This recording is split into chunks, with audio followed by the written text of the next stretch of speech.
21 जूनची रिनीट झाल्याच्या नंतर आज सकाळपासून आपल्या मुलांचे जे कॉल येत आहेत, तर आता महाराष्ट्रीयन मुलं हिंदीचे जे व्हिडिओ पाहतोय आपण हिंदी चॅनलचे, तर त्यामध्ये काय आहे की ते ऑल इंडियाचा कट ऑफ सांगतात. आता त्यांचे कट ऑफ जे आहे तर ते 550च्या वर कुठेतरी निघत आहेत.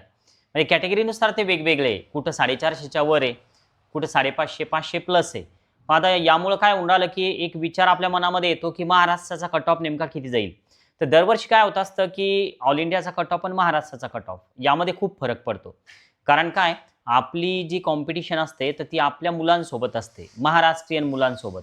तर त्यामुळं जरी समजा जास्त मुलं नीटसाठी रजिस्ट्रेशन केलेले असतील, तरी त्यामध्ये महाराष्ट्राचे मुलं किती आहे, तर हे आपल्याला महाराष्ट्राचे रजिस्ट्रेशन कंप्लीट झाल्याच्या नंतर समजते. मग आता काल पण मी आपल्या जिजाऊ अकॅडमी चॅनलला एक पोल टाकलेला होता.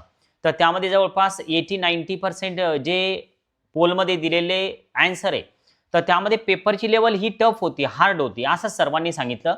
आणि तुम्ही पहा वेगवेगळ्या चॅनलचे जर तुम्ही रिव्ह्यूज जर का पाहिले सोशल मीडियावर घेतलेले, तर यामध्ये आपल्याला स्पष्ट जाणवतं की पेपरची लेवल ही टफच होती. क्लासेसवाले पण तेच सांगतायत. तर त्यामुळं यावर्षीचा जो कट ऑफ आहे तर तो साधारण एक 2025 सारखा जाऊ शकतो. आपण एकमेकांना माहिती करून घेण्यासाठी एकच काम करू शकतो की तुम्ही तुमची कॅटेगरी आणि तुमचा स्कोअर कमेंट बॉक्समध्ये टाका. समजा तुमची कॅटेगरी ओबीसी आहे किंवा व्हीजे आहे किंवा एनटीबी आहे आणि तुमचा स्कोअर जर तुम्ही टाकला, तर बाकी जे मुलं रीड करणारे, कमेंट रीड करणारे, तर ते सुद्धा त्या पद्धतीनं कमेंट करतील आणि आपला स्कोअर एकमेकांना समजून जाईल. कारण आपली खरी जी पण कट ऑफची जी पद्धत आहे महाराष्ट्राची, तर ते महाराष्ट्रीयन मुलांसोबतच आपल्याला या ठिकाणी कंपेअर करावं लागणार आहे. म्हणजे ऑल इंडियाचा कट ऑफ हा वेगळा चालणार आहे आणि आपला कट ऑफ हा वेगळा असणार आहे. मग आता हे सगळं कट ऑफचं जे विश्लेषण आहे, तर यासाठी महाराष्ट्राच्या कट ऑफसाठी तुम्ही एक आजच्या दिवस उद्याच्या दिवस वेट करा.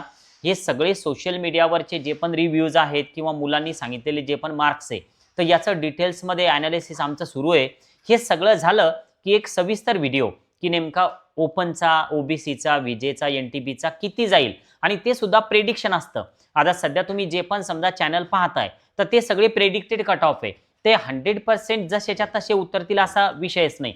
आता सकाळपासून जे पण कॉल आले, तर त्यामध्ये 550च्या वरचे कॉल खूप कमी आहे. 550च्या आतले कॉल भरपूर आहे आणि त्यातल्या त्यात 250 मार्क आहे, 272 आहे, 302 आहे आणि सर BMS करायचं, तर असे पण कॉल भरपूर आहे. तर त्यामुळं कट ऑफ जो आहे तर तो 2025 सारखा राहील असा एक अंदाज आहे. कारण पेपरची लेवल त्या पद्धतीनं होती आणि हे सगळं आपल्याला चांगल्या पद्धतीनं प्रेडिक्ट करता येईल. पण त्यासाठी तुमच्या कमेंट आवश्यक आहे आणि सोबतच आपल्याला 1-2 दिवस वेट करणं सुद्धा गरजेचं आहे.